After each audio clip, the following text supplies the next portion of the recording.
الحمد لله عدد ما خلق، والحمد لله ملء ما خلق، والحمد لله عدد ما في الأرض والسماء، والحمد لله ملء ما في الأرض والسماء، والحمد لله عدد ما أحصى كتابه، والحمد لله عدد كل شيء، والحمد لله ملء كل شيء۔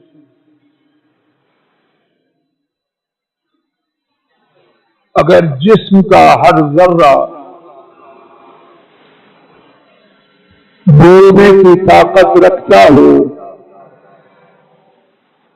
اور جسم سارے کا سارا اپنے تمام ذرات کے ساتھ اور رب ذوالجلال کی نعمتوں کا شکر ادا کرنا شروع کرے، یہاں تک کہ اسی حالت میں اللہ کی ملاقات کے لیے چلا جائے تو اللہ کی نعمتوں کا شکر نہیں کیا جا سکتا۔ رب ذوالجلال کی انتہائی عظیم نعمتوں میں سے ایک نعمت کہ انہوں نے اپنی خالص عنایت اور کرم نوازی سے ہمیں رمضان مبارک کی پہلی رات نصیب فرمائی۔ وہ رمضان جو شہر القرآن ہے، اور قرآن کیا ہے؟ کتاب و سنت میں اس قرآن کی شان و عظمت کے حوالے سے ایک مبارک سیلاب۔ آئیے اسی قرآن کریم کے حوالے سے ایک نقطے کا کچھ حصہ اللہ مالک کی توفیق سے مختصر وقت میں سمجھنے کی عاجزانہ کوشش کرتے ہیں۔ یہ قرآن کریم وہ ہے جسے اللہ تعالی نے ہماری تمام بیماریوں کے لیے شفا بنا۔ قرآن کریم میں اس بارے میں جو بہت کچھ اللہ مالک نے فرمایا، اسی میں سے سورہ یونس آیت شریفہ نمبر 57 اللہ مالک نے فرمایا، یا ایھا الناس قد جاءتکم موعظۃ من ربکم وشفاء لما فی الصدور۔ اے لوگو، یقیناً تمہارے پاس ایک عظیم نصیحت اور سینے کی بیماریوں کے لیے سراپا شفا آ چکی ہے، اور وہ قرآن کریم ہے۔ سورہ بنی اسرائیل آیت شریفہ نمبر 82 میں رب الرحمن الرحیم نے فرمایا، وَنُنَزِّلُ مِنَ الْقُرْآنِ مَا هُوَ شِفَاءٌ وَرَحْمَةٌ لِّلْمُؤْمِنِينَ۔ اور ہم نے قرآن کریم سے نازل فرمایا، کیا ہے وہ؟ ما ہوا شفاء۔ نوٹ فرمانا، یہ نہیں فرمایا کہ جو شفا دینے والا ہے، بلکہ کیا فرمایا؟ شفا۔ قرآن کریم وہ ہے جو سراپا ہے شفا۔ ایک ہے شفا دینے والا اور ایک ہے سراپا شفا ہونا، دونوں میں بہت فرق ہے۔ تو قرآن کریم فرمایا ہم نے قرآن کریم سے نازل کیا جو کہ سراپا شفا ہے، ورحمہ اور مجسمہ رحمت ہے، لیکن کن کے لیے؟ للمؤمنین، اہل ایمان کے لیے۔ سورہ فصلت آیت شریفہ نمبر 44 میں رب کریم نے فرمایا هو للذین آمنوا ہدی وشفاء، کہہ دیجئے وہ یعنی قرآن کریم ایمانداروں کے لیے سراپا ہدایت اور مجسمہ شفا ہے۔ امام ابن قیم رحمہ اللہ اپنی عظیم کتاب زاد المعاد میں لکھتے ہیں فالقرآن هو الشفاء التام من جميع الأدواء القلبية والبدنية وأدواء الدنيا والآخرة۔ اور قرآن کریم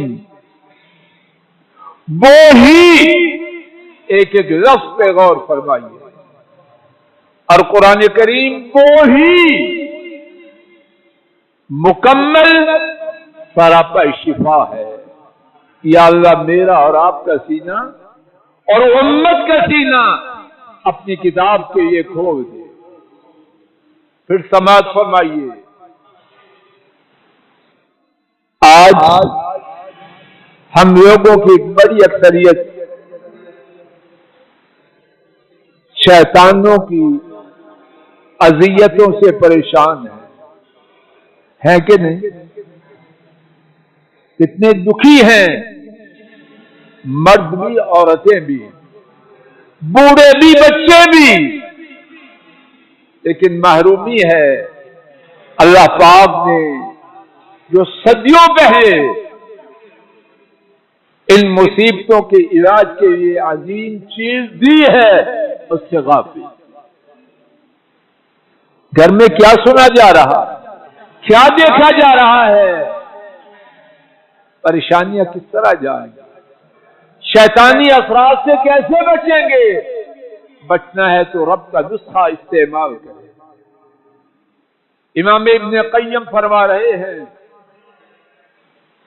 قرآن کریم وہ ہی سراپا شفا ہے، مکمل، کس سے؟ تمام دلی اور بدنی بیماریوں سے، دنیا اور آخرت کی تمام بیماریوں سے۔ اور اس کے بعد فرماتے ہیں آسمان و زمین کے رب کا کلام کہ اگر وہ پہاڑ پہ نازل کیا جاتا تو پہاڑ پھٹ جاتا، زمین پہ اتارا جاتا، زمین کے ٹکڑے ہو جاتے۔ اس کلام کا مقابلہ کائنات کی کوئی اور دوائی کیسے کر سکتی؟ اور اس کے بعد فرماتے ہیں دلوں کی اور جسموں کی کوئی بیماری ایسی نہیں مگر قرآن کریم میں اس کے علاج کے لیے رہنمائی۔ اور اس کے بعد فرماتے ہیں فَمَن لَّمْ يَشْفِهِ الْقُرْآنُ فَلَا شَفَاهُ اللَّهُ وَمَن لَّمْ يَكْفِهِ الْقُرْآنُ فَلَا كَفَاهُ اللَّهُ۔ جو شخص قرآن سے شفا نہ پائے، اللہ اس کو شفا نہ دے۔ اللہ نہ کرے کہ یہ بد دعا میرے اور آپ کے نصیب میں ہو جائے۔ اور کہنے کا مقصد کسی کو بد دعا دینا نہیں، انشاءاللہ الرحمن کہنے کا مقصد یہ ہے کہ کہنے والا، سننے والے، ہمارے کنبے اس کتاب سے اپنے تعلق کو مضبوط کر کے اپنی روحانی، جسمانی، دنیاوی، اخروی بیماریوں سے اللہ کی فضل و کرم سے نجات پائے۔ امام ابن قیم رحمہ اللہ فرماتے ہیں جو قرآن سے شفا نہ پائے اللہ اس کو شفا نہ دے، اور جس کے لیے قرآن کافی نہ ہو اسے اللہ کسی دوسری بات سے کفایت نہ کرے۔ آئیے بقیہ وقت میں میرے ساتھ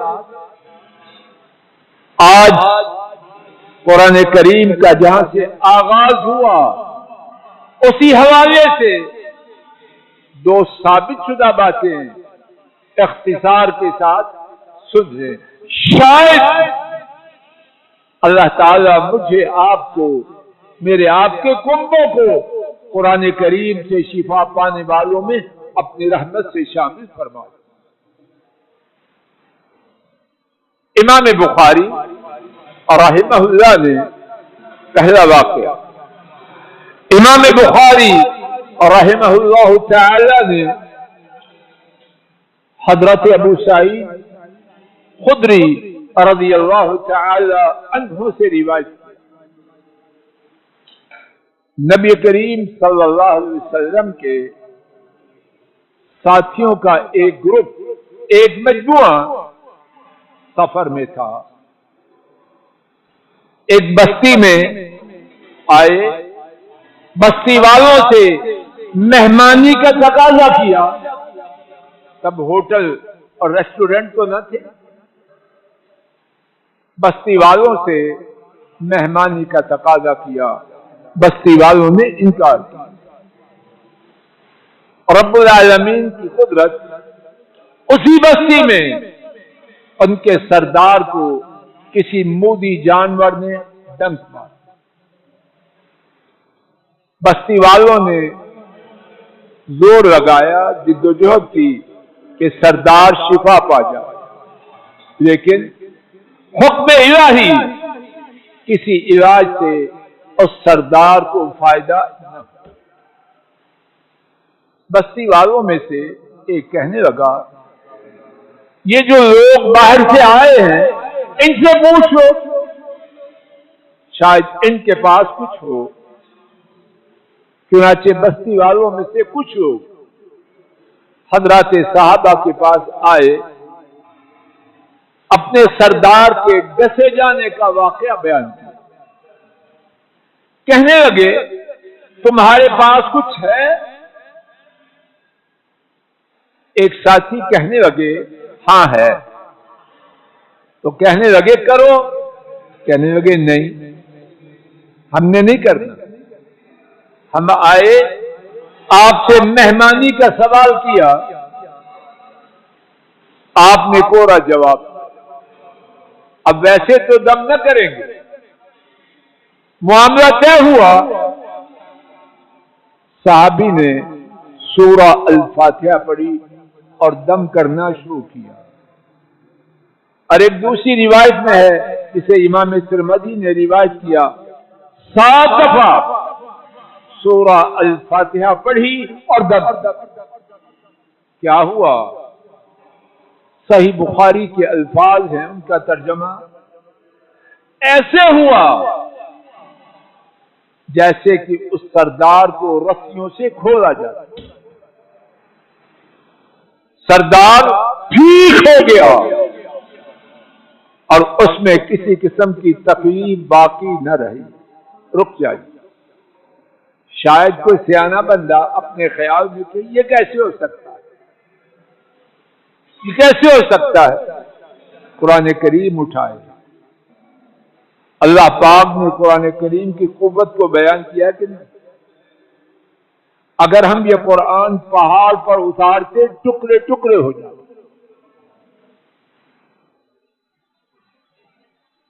تو جو قرآن حکم الہی سے پہاڑ کو ٹکڑے ٹکڑے کر سکتا ہے، وہ اللہ کے فضل و کرم سے بیماری کو نہیں دور کر سکتا. جڑی بوٹیوں میں، دوائیوں میں جو تاثیر ہے کہاں سے ہے؟ اللہ. وہی دوائی حکم الہی سے شفا کا سبب بنتی ہے، اور وہی دوائی حکم الہی سے موت کا پیغام لے کے ری ایکشن ہو. کیا ہے ری ایکشن؟ ایکشن بھی اللہ کے حکم سے اور ری ایکشن بھی عرش والے رب کے حکم سے. اب وہ سردار درست ہو گیا.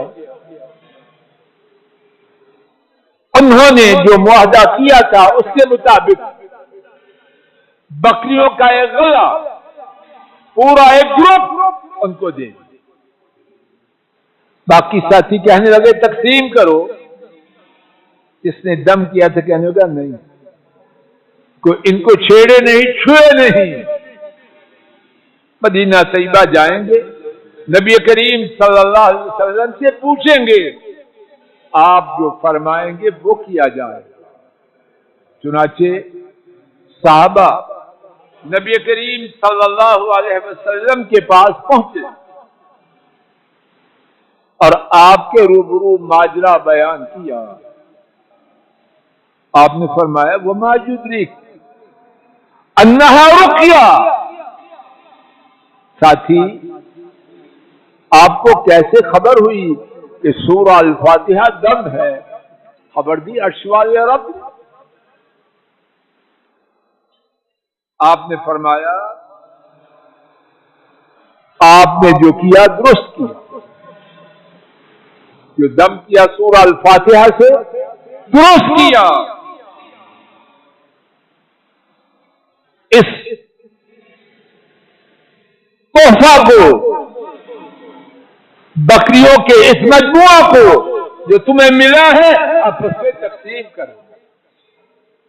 اور ازراہ ظرافت، ازراہ مزہ یہ بھی فرمایا کہ میرا بھی اس میں حصہ رکھنا. اور آپ صلی اللہ علیہ وسلم مسکرانے لگے.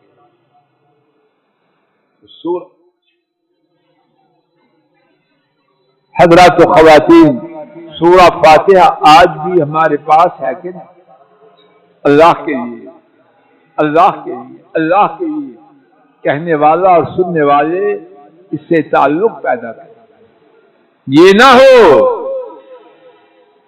سارا سال قرآن پاک بند، اب دم کرنے کے لیے کھول لینا. یہ مطلب کے ساتھ ہی اس دوستی کو کوئی مانتا ہے؟ اس قرآن کریم سے اپنا تعلق قائم کریں اور آپ اس سے جڑیں. انشاءاللہ جو تاثیر سورہ الفاتحہ میں تب تھی آج بھی ہو سکتی. بقیہ وقت میں 4 منٹ باقی ہے. ایک اور ثابت شدہ واقعہ سماعت فرمائیے. امام ابو داؤد رحمہ اللہ خارجہ بن سلط تمیمی ان کے چچا رضی اللہ تعالی عنہ سے روایت کرتے نبی کریم صلی اللہ علیہ وسلم کے پاس آئے. مسلمان ہو، واپس جا رہے ہیں، راستے میں ایک علاقے سے گزرے. وہاں ایک شخص بیڑیوں میں جکڑا ہوا دیوانہ. اس علاقے کے لوگوں نے دیکھا تو انہوں نے کہا ہمیں خبر دی گئی ہے کہ آپ کا جو ساتھی ہے، یعنی آپ کے جو رسول ہیں صلی اللہ علیہ وسلم، وہ خیر لائے ہیں. کیا آپ کے پاس اس خیر میں سے ہمارے اس مریض کے لیے کچھ ہے؟ انہوں نے کہا ہے. تو کیا ہوا؟ انہوں نے سورہ الفاتحہ پڑھنا شروع کی اور ایک روایت میں 3 دن صبح و شام سورہ الفاتحہ پڑھی. کیا ہوا؟ سنن ابی داؤد کے الفاظ ہیں، ایسے ہوا جیسے وہ دیوانہ شخص رسیوں میں جکڑا ہوا تھا کھل کے. انہوں نے خوش ہو کے 100 بکریاں دی. اب یہ اللہ کا بندہ بھی بکریوں کو لے کر نبی کریم صلی اللہ علیہ وسلم کے پاس آئے. ان میں سے کوئی چیز استعمال نہ کی. حضرت صلی اللہ علیہ وسلم ان کے روبرو ماجرا بیان کیا. آپ نے فرمایا کچھ اور بھی پڑا تھا؟ کہنے لگا بس ابھی تو مسلمان ہو کے گیا، معلومات کتنی ہے، بس سورہ الفاتحہ. آپ نے قسم کھا کے فرمایا یہ حق ہے، سچ ہے، اس کو کھاؤ. لوگ تو باتیں سکھاتے ہیں، آپ کو اللہ نے حق کے ذریعے بات کا خلاصہ۔ حضرات و خواتین، یہ قرآن کریم رب العالمین کی بڑی نعمت ہے، اور اللہ نے ہم سب کو قرآن کے مہینے میں پہنچایا ہے۔ آئیے اللہ کے اس گھر میں ارادہ کر کے جائیں، عزم کر کے جائیں کہ آج کے بعد اس قرآن کریم سے اپنے تعلق کو مضبوط کرنا۔ جو ہو چکا وہ اللہ معاف کر، وہ اللہ معاف کر دے۔ کیسے تعلق مضبوط کریں؟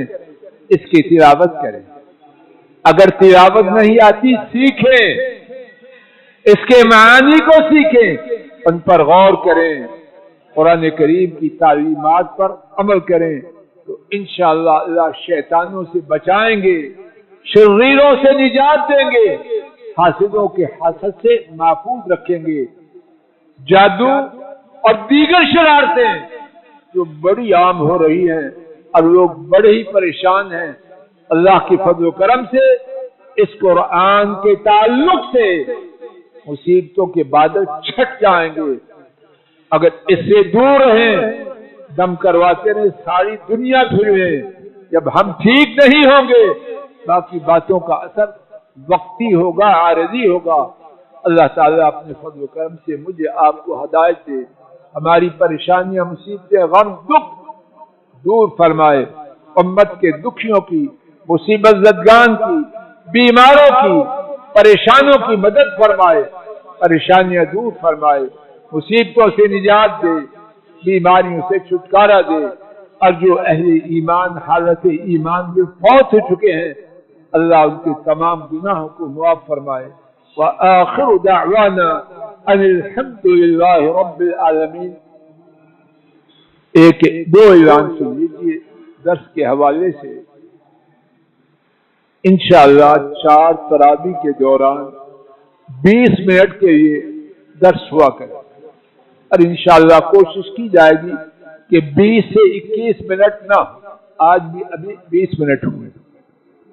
دوسرا اعلان، بدھ جمعہ 3 دن 10 منٹ کے لیے فجر کے بعد درس ہوگا۔ کس بارے میں؟ موت کے مسائل، مرنے کے بعد کیا کچھ کرنا ہے، وہ درس پہلے سے جاری ہے۔ کل صبح بدھ ہے،